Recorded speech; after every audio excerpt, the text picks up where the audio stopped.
the SM Media Podcast Network.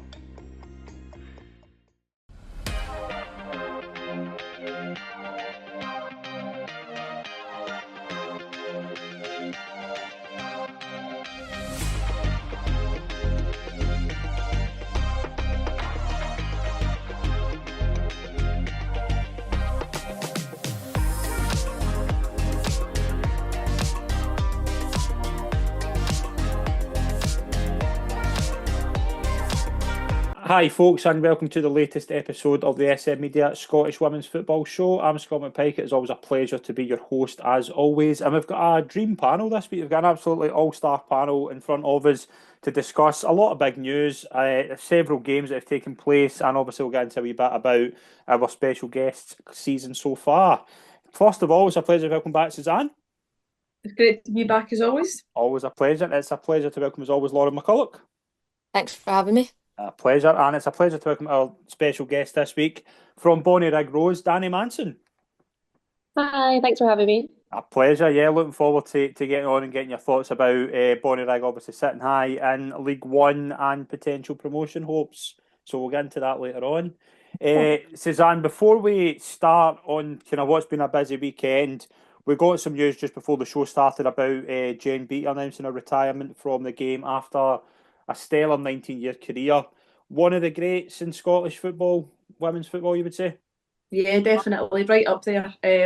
I played alongside her when she was kind of 15, 16 at Celtic many years ago, and you knew then she was going to be an absolute star. And from then, you know, I kind of signed Arsenal professional contract, then she had a wee stint in France, and then just went strength to strength, you know, Man City, back to Arsenal, obviously, most recently in America there.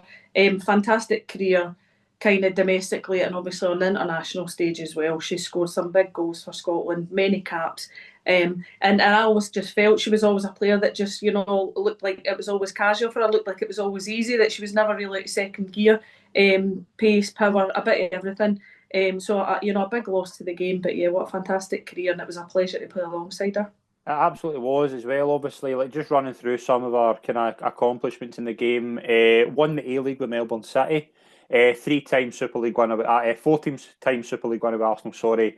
2 Women's Cups and 2 Women's League Cups at Arsenal. Obviously won the Super League with Man City, 2 FA Cups and 2 Women's League Cups. Lauren, again, just as Suzanne rightly says, just a real kind of big figure in Scottish women's football, and one of the very few who have scored in a World Cup. Yeah, definitely. I think the accolades show kind of what a successful career she had, and you know it will be a big loss to the Scottish game, but I'm sure she won't be gone for too long. I'm sure she'll still be in and about the place in some capacity. We will move into obviously sending our best wishes to Jen. I'd imagine Suzanne she'll go into the media in some capacity. She obviously started the podcast with Rachel Yankee and Izzy Christensen, I think, do it as well. Yeah, that's right. She's been doing the podcast for a while. Even you know, moving over to America, she still continued to do it. But you've seen her face on the TV for BBC and Sky Sports quite a lot recently. She was just the weekend with Sky Sports, so I think it is, you know, just a basic, you know, transition that she'll just slide right into the broadcasting role, and obviously she knows the game very well, so I think she'll do amazing when she does go into that role. Yeah, and she came from a rugby family, didn't she? Her dad obviously was a Scottish international. I think her brother Her played brother, in the Glasgow Warriors, yeah. Yeah, her brother Johnny and obviously our dad John both played rugby kind of international level. So just a real sporting family. And, you know, obviously she never went into the rugby side, you know, and obviously that was great for football, women's football. But yeah, just a fantastic player. And I think over the past kind of maybe 10 or so years, I think that she has been kind of a mainstay in the national team. And you know, when you mention her name, it's along the likes of, you know, Julie Fleet and Kim Little, you know, Yeah. players like that. So, you know, definitely, you know, should be honoured for every club that she's played alongside now that her retirement's been kind of made public. Yeah, absolutely. We will move into a bit of news before we get into obviously talking to Dani about her career in the game and her season so far at Bonnyrigg. Lauren, the news came out during the week. Now, again, I should say I have not had any sort of official notice of this. This is just rumours that are going about. I'm just going to get here what was kind of doing the headlines over the week. Apparently, there was talk of Rangers and Celtic women potentially jumping ship and joining the Women's Super League in England. there's nothing kind of came out of it, and there's nothing official. I've heard anything. It's just been paper talk more than anything. I would say there's a very, very slim chance this happens, and if it does happen, it's not going to be for several years yet. But what do you think of it when you heard about it? Yeah, I think, as you said, I think it is a lot of paper talk. But I think if you look at kind of the response to it, I think a lot of people have come out, it's been kind of all over my TikTok and stuff as well, people talking about it, and it's more so who does it actually benefit? I mean, Celtic and Rangers, likelihood is you go down to WSL, yeah, you might have a bit more money to play with, but the gap between the two leagues, I mean, we've seen it in the Champions League earlier in the season with Rangers and Arsenal. The gap's huge. So the Celtic and Rangers really want to be, kind of sacking off their Champions League places to go down to the WSL. No guarantee of really competing. You've obviously got the teams in the Championship as well down in England who'll then kind of be looking at it. Well, why do they get a free ride into the WSL when we've been working so hard? So as I said, I think there's a lot of factors to take into consideration as well to see who it actually benefits. But yeah, I'm not too sure if that'll actually happen. And as you said, I think if it does, it won't be for another good few years down the line anyway. And obviously the other big thing here that I don't think anybody's really noticed is that Celtic and Rangers are on the SWPL board, so they would obviously have a big say if this was to go through. I think it's very, very unlikely that it happens. I wouldn't be totally surprised if there's some sort of like cup or something brought in the next few years, but I say it's next to no chance. If the men's teams couldn't do it, I mean, remember how much talk there was of that back in the day. I think there's even less chance the women's are going to do it, to be honest. Yeah, Yeah, definitely. I think there is a I slim thought chance. you go. Oh no, on you go, it's fine. No, I was just going to say, I think I read somewhere that it's a 2 year notice period if you want to leave the SWPL. So would they have to say now, right, we want to leave in 2 years' time? But then what if something changed or, they couldn't then get in? Have they actually officially left the SWPL? So then they need to start from the bottom again? It is obviously, there's lots of kind of rules and regulations that people would need to look into. But I think it is just a total branding thing, in terms of getting revenue in. And obviously they would be giving up a Champions League place, but I think Celtic when they reached the group stages was it 500,000? Did I say, Scott? Was it something like that? 500,000. So would they be able to reap that kind of money, over the course of a season or two down in SWPL? It is possible. But then will they reach the group stages of the Champions League every year? So it's kind of a lot of, to and fro on what is best for the club. It's not best for Scotland, Scottish women's game at all if Rangers and Celtic were to leave. And the fact that it isn't the top two teams as it stands, obviously Glasgow City are sitting top of the league, so it's more just Rangers and Celtic for the biggest names. I think that's possibly why everybody's just saying it's a kind of branding tactic and a way for Rangers and Celtic to generate more revenue to build their teams, rather than kind of from any other point of view. Yeah, I think it is. It's obviously something that is very much going to be very much informal discussions is what I was kind of made aware of. But I would say there's nothing going to come of this. I'll be astonished if there's anything comes of this. And again, I might be proven wrong, but in my opinion, I think, again, I remember back in the day when the men's teams were talking about this, and the English word was Rangers and Celtic aren't really that important. And I think it's probably the same here. Like, I don't, Lauren, what do you think? Do you think, like, right now, the Rangers and Celtic squads, they're mid table WSL at best? And that's no disrespect to them, but that's just where they are. No, I'd agree. I think they would struggle competing with the top teams. As I go back to the Champions League at the start of the season with the Rangers and Arsenal, I think that just proves a point, if anything. I think it would take them a couple of years to kind of play catch up as such, like it has with Hibs and Hearts in the Scottish League. It's took them a good 5-6 years to properly go back and compete with your Glasgow Cities, your Celtics, your Rangers. So I think it would just be kind of starting from the bottom and working their way up if they were to go down there. Right, let's move into. We'll talk about obviously our special guest, Dani, who is obviously from Bonnyrigg Rose, sitting very, very good in League One at the moment. Danny, obviously in terms of yourself, like you'd said obviously previously, like you're kind of more a fan of the men's game. What was the kind of reason you wanted to start playing football, and what was your kind of journey before going to Bonnyrigg?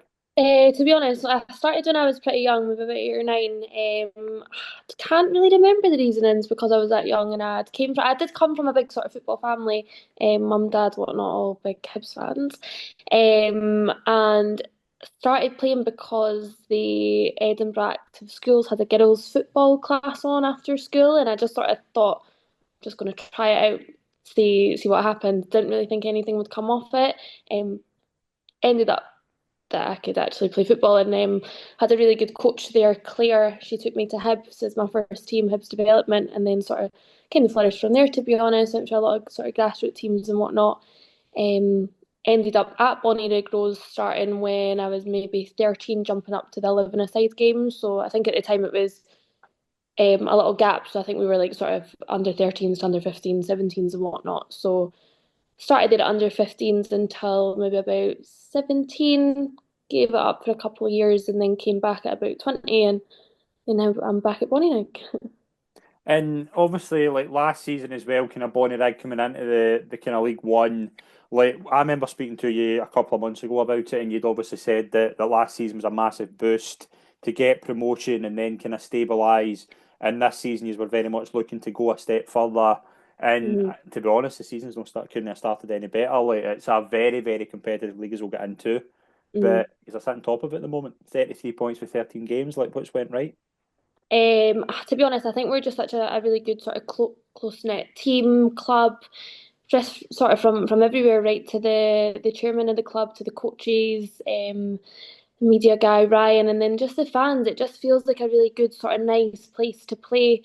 Um, and yeah, I think that's just sort of followed through every game, week in and week out, and want to play for each other. We want to compete, and obviously promotion is sort of the main aim at the moment. So yeah, started off the season very well, break over Christmas, and started off the second half of the season very well. So can't really ask for much more right now.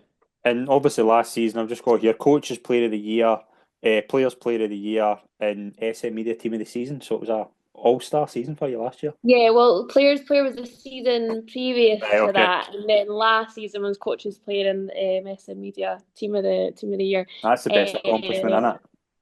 Yeah, it really is. No, it was really nice. I was really appreciative of that, so thank you. And But yeah, even that was a sort of aim last season, just to obviously just being promoted. We'd only been a ladies' team for 2 seasons mhm. prior, and we'd been promoted on the first season we possibly could. So tough for us, obviously competed against teams that have been together for much longer. But it just sort of shows the determination and where we want to go as a club. And again, from the players that we've got to the coaches that we've got, there's a lot of belief and ability in the club. And do you think the league's obviously getting better every season, like with teams coming up? Like obviously, you'll know this yourselves, kind of coming up. But like this season, you look at Inverurie, Armadale, Colwyn, and Dunipace. They're coming up and they're competing, so it's getting Mm. harder every year. Yeah, it definitely is. Yeah, they're very good sides that have came up. We were sort of under no illusion of that. So yeah, it's just constantly growing and becoming more competitive and players sort of aiming to get into the likes of League One, Championship and whatnot. So yeah, hard league to be in. And like in terms of the kind of players that are there just now, obviously, like every week when you get kind of the goal scorers through and results, you're beginning to recognise the names. You're beginning to see it as there's a lot of players, there's a lot of spread of goals as well. Like who are kind of like the kind of players you enjoy playing with, and like who do you kind of see really being like kind of the focal point of the side, along with yourself, obviously. In terms of Bonnyrigg, in terms of my team, Yeah. yeah, we've got a really strong sort of nucleus of the squad, and then we've got quite a large squad and good players in it. I mean, right now we've been looking at our result from the weekend. We've got Jen Brown who bagged 4 goals. Very good player. Unfortunate she was out for a little bit with injury, but she's a very good player to play against, play with. Sorry, and obviously a threat to play against. So right now, Jen hopefully form will continue from the weekend, just starting again. But yeah. And like in terms of obviously you mentioned the club, like as I've said a lot, I think I've said a lot on here as well. I think Bonnyrigg are one of the best in terms of social media, but you can see I think they're one of the best supported clubs in the entire women's game, particularly obviously Mhm. where you are in the area. Like it's a club that really could go higher. Like do you think? Mhm. I believe that. I really do believe that, and that's what we want. We, again, from the coaches to all the girls, we don't want to settle. We want to work hard. You can see it in training. You can see it on a Sunday. Players are constantly sort of fighting for places, but not in a bad way as such. We know we've got, again, just a very good sort of strong nucleus of the squad. So yeah, just a lot of belief behind us, and we believe in ourselves. We want to really push as high up as we possibly can. And we'll kind of get your thoughts later on in the kind of game at the weekend, and obviously your kind of thoughts of the rest of the season. We'll just kind of get through the kind of games that's coming up, and we'll get a wee teammates quiz. We'll just run through the results over the weekend as well. Suzanne, we have to obviously start with the SWPL Cup. We have our finalists, but we'll talk about the two semi-finals. Celtic 1, Rangers 2. Again, a game that was as tight as it always is between Rangers and Celtic. Obviously, Rangers went 2-0 in front. Celtic scored late on, but Rangers are into the final. The game was probably, maybe unfair to say, but the game was probably headlined by the decision to send off Joe Potter. Have you seen it? Yes, I watched it. Yeah, just obviously she's keeping the ball away from one of the players on the pitch, and that's obviously the way the ref's seen it. But it was a Rangers throw. She wasn't aggressive. She just held the ball behind her back. I think it was very harsh. Yeah, just silly. And I think it was more because Lena Stadiku had had a bit of an aggressive rant onto the pitch, and then obviously there had been a lot going on in the pitch. I thought there probably would have been more red cards, so I think it was just a combination of that, the fact that the referee maybe just wanted to say, right, I just need to calm this down, and she's maybe looked for the first kind of opportunity to do that, and obviously sending off a coach is much easier than a player to calm things down, and I think that's probably what she done. She was like, right, I've just had enough, this needs to kind of stop before somebody gets really seriously injured or something else. So I think that she just pulled out that red card far too quick, and it's kind of ruined it. But then I felt that a lot of comments online are probably in terms of a lot of the referee decisions throughout the game.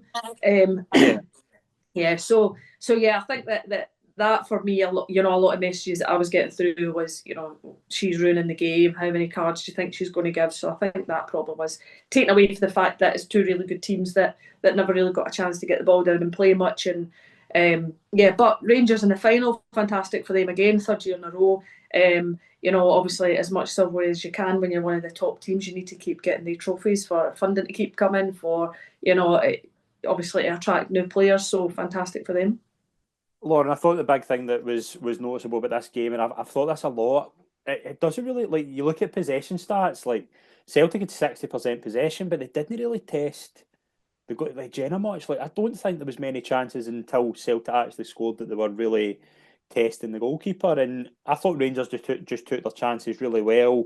I thought they kind of were off the ball, by far the better team, and again, Rangers kind of some ways. I would always say again, Celtic are probably the better team in these games, but Rangers always, most of the time, particularly on Sunday, came up with the big moments. Yeah, I think it's the old cliche, isn't it? I think it's possession doesn't win you games.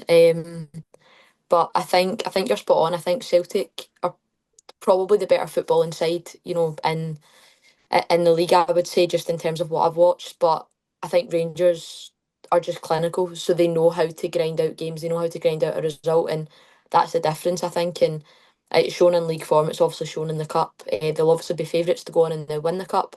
Although it will be a tough final against Hibs because they've also been flying. So yeah, I think it is. It's just one of those ones where Celtic haven't tested the keeper enough. They've not put away their chances when they did get them, and Rangers did, and that was the difference. And Rangers will play Hibs in the final. Suzanne, 3-0 home win over Aberdeen. Double from Kiara Grant and a goal from Ailey Adams. Hibs are just flying at the moment, aren't they? Yeah. Kiara Grant's been a fantastic signing for them. Just really dominant in that the centre of the park there. A fair few amount of goals. Fantastic for them. So a great signing. Switching over to the other side, Edinburgh. So great for her, and great for Hibs. And obviously the fact that they beat Rangers, I think that's kind of will really be positive for them, and they'll be able to take that into the game and basically go into it knowing that they can beat Rangers. So I think it'll be a really close game and a really good final. And Lauren, they'll be confident they can beat Rangers. Yeah, no, definitely. I don't see why they wouldn't be. Grant Scott's come in, and he's got them playing really, really well. As Suzanne said, they've beat Rangers before. They know what it takes, and they will take that real confidence into the final. One game in SWPL, we had Hearts win against Montrose 6-0. Hearts won again, like fully expecting them to do so. Hat trick from Bailey Hutchison, double from Wade, and a goal from Husband. Suzanne, Hearts are making that kind of moment count because like they go to Celtic on Friday night, could be a massive game. But the main objective for Hearts this week was only game of the week, put some pressure on, and it puts them in a position. You look at how tight that league is. If that can keep going, we're in for a tremendous second half of the season. Yeah, it's really exciting. Comfortable win, clean sheet. Shut and dry. Basically, that's what they would have went out to do. Play as good football as possible, score as many goals, keep a clean sheet, and keep the pressure on the sides above them. Lauren, would you think of Hearts? Obviously, that they're kind of flying as well. Big game on Friday night, and they'll fancy themselves again. Yeah, I think I was having a chat with a boy I go to uni with yesterday who was reporting on the game, and 46 shots Hearts had at the Montrose goal, which is ridiculous. Yeah. But I think it just shows the kind of football they play. It's really attacking. It's really attractive football, and I think they'll probably be looking back to the result against Motherwell just before Christmas. They're thinking if we'd have maybe got 3 points there, what if? But I think all they can do is keep beating what's in front of them and really put the pressure on. But they did their job at the weekend. They absolutely did. We'll move into SWPL 2. We'll just talk about the results there. Hamilton 5, Livingston 1, Kilmarnock 2, Gartcairn 1, Boroughmuir 6-0 winners over Ayr, and St Johnstone 1-3-2 over Rossvale. Hamilton obviously 5 points clear now. Kilmarnock are flying. Boroughmuir are kind of closing in third. Like again, like you would imagine they would need to really hope Kilmarnock or even Hamilton drop. But Suzanne, SWPL 2, it looks a two-horse race at the moment. Yeah, Hamilton, they look like they're comfortable up there, and it will take a lot to knock them off the top spot. In terms of Kilmarnock, I watched the first game of the season against Rossvale, where Rossvale were comfortable winners, so it's really surprising to see them up there. But I'd mentioned on the show that I'd spoke to their manager Jim Chapman after the game, and he said that they're just a couple of weeks short of flying, and he was 100% right. They're away now, and they're kind of a hard team to beat. But yeah, just comfortable up there, and as I said, the likes of Rossvale, such a good start, and they're sitting right down the bottom. It's quite every week I see the results coming, and it's disappointing to see that they've barely picked up any points. But everywhere else is when you look at the results, it's kind of just in the middle, who can beat who. But yeah, definitely Hamilton right up there on the team to beat still. And on Sunday, Lauren, Hamilton face Kilmarnock at New Douglas Park, so could be a very interesting game. If it goes one way, you'd imagine it's Hamilton's title to lose, and Kilmarnock could give themselves a small chance of getting close to Hamilton if they win it. Yeah, I think so. I think I said last week, I think if Kilmarnock just keep beating what's in front of them, then they stand every chance, and it's a big game at the weekend. I think it does. It's kind of if Hamilton win, then I think it's over, because that then obviously increases the gap to 7 points, or 8 points, sorry, and that that kind of has it home and dry for them. But if Kilmarnock cut that gap to 2 points, then it is anybody's game, and I think that will just fuel Kilmarnock even more. Like the goals they're scoring is ridiculous as well, and they're coming from all over the park. So Jim Chapman's got them playing really well, and I wouldn't be shocked to see them beat Hamilton at the weekend. We'll move into the Championship, Lauren. We'll stay with you for this because we'll go to Hutchison Vale 0, Stenhousemuir 12. How was that? Yeah, I was injured, so I didn't play, but I was watching from the side, and the girls were outstanding. They didn't let the levels drop.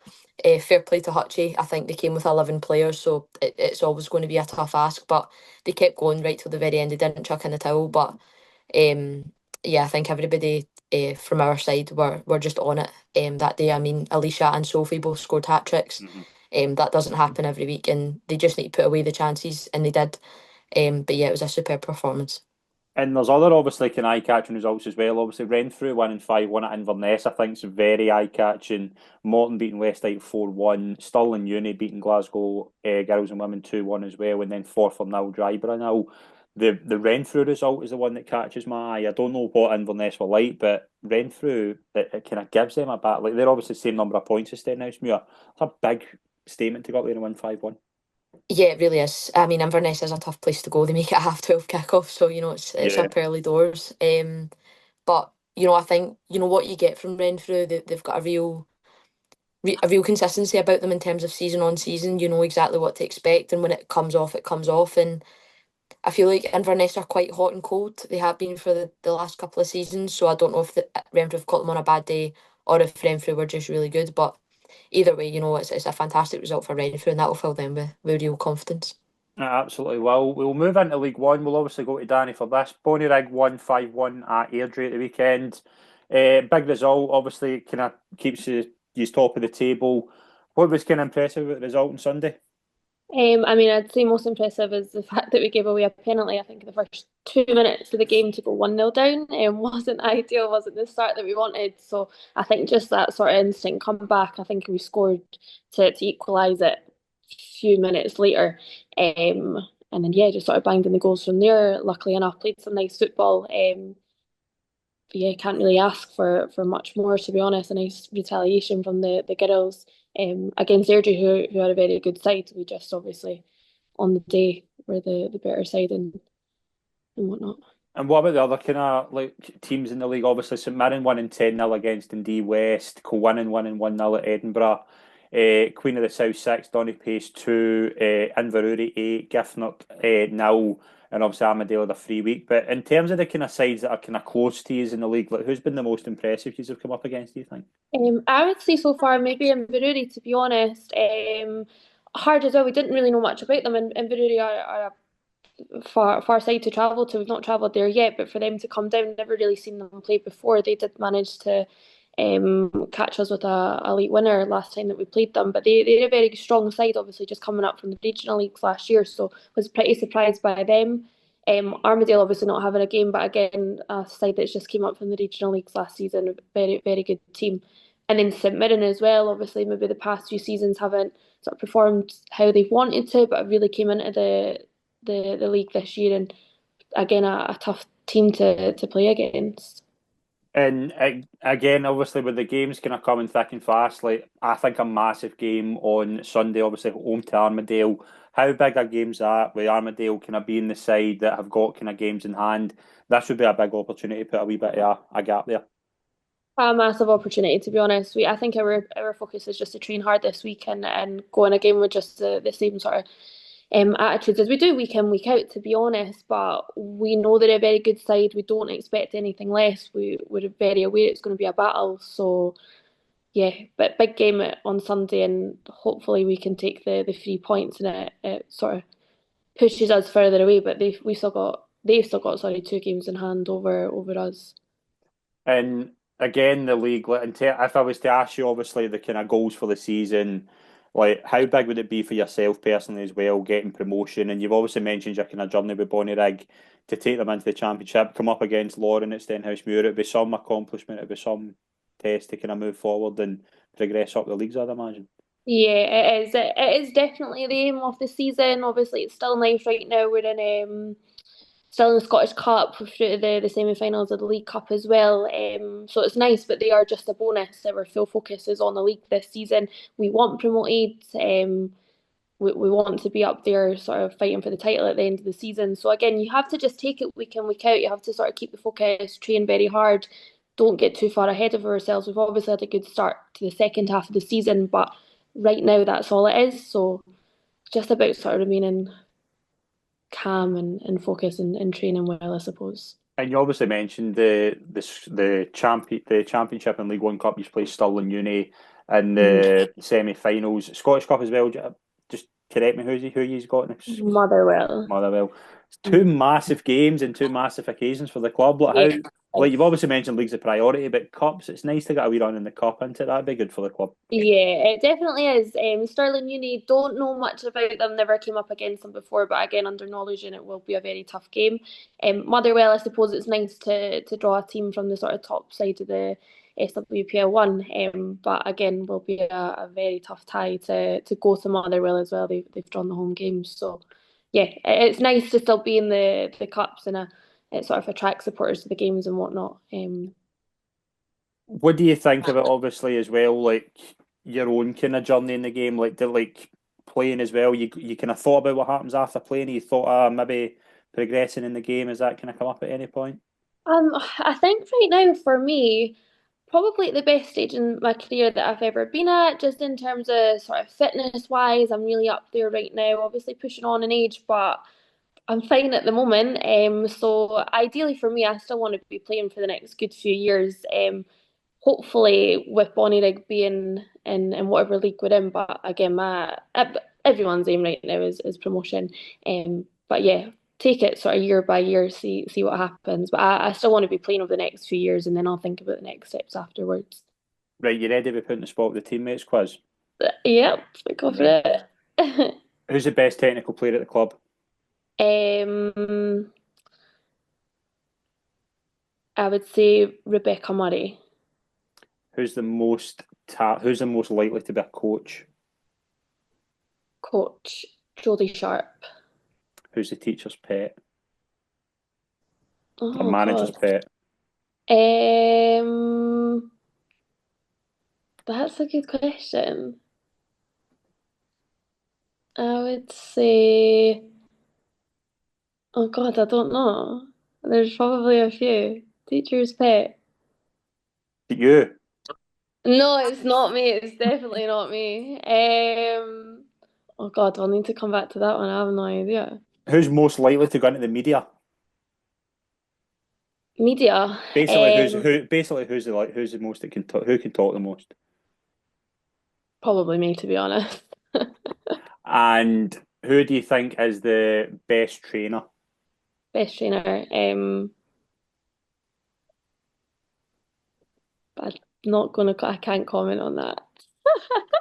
If you were to give any of your teammates a penalty to win any game, who would it be?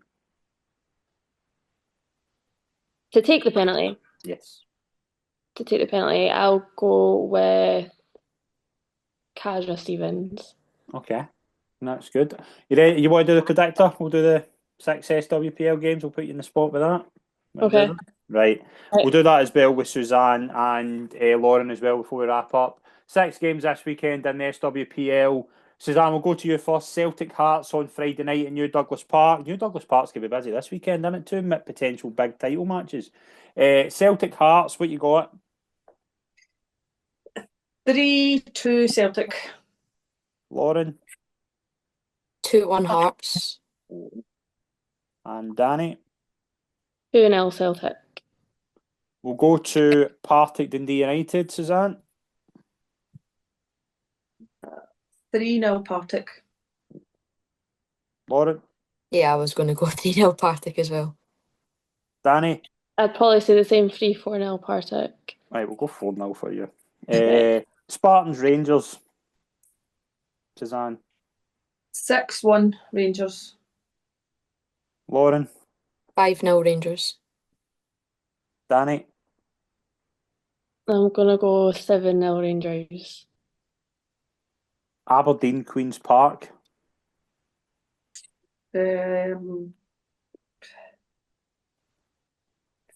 5-1.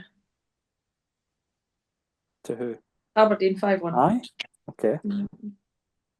Lauren. 0-0. Oh. Danny. 3-0 Aberdeen. Excellent. We'll move into Montrose Motherwell, Suzanne. 3-0 victory for Motherwell. Lauren. 6-0 Motherwell. And Danny, I'd imagine you've an eye on that with the Scottish Cup, the Motherwell one. Yeah, definitely. I'm gonna say 4-0 Motherwell. And on Sunday afternoon, Hibs Glasgow City to round it up, Suzanne. I am gonna go with I want to say a draw, but then my prediction at the start of the season was that Hibs would finish above Glasgow City in third, and obviously Glasgow City have absolutely proved us wrong again. So I'll go with a 2-1 Glasgow City victory because I think they've been doing fantastic this season. Okay, Lauren, what do you think? 1-1. 1-1. Danny. I'm gonna go 2-1 Hibs. 2-1 Hibs. Big call. Danny, best of luck for the rest of the season. Thank you very much for being on the show. It's been a pleasure. Thank you so much. Thanks for having me. Been a pleasure. Suzanne, pleasure as always. Thank you very much. It's been great to be back. And Lauren, always a pleasure. Thank you. Thank you. And we'll be back next week for our look at the SWPL and SWF action. As always, follow us on social media, and we'll see you all soon. Thank you.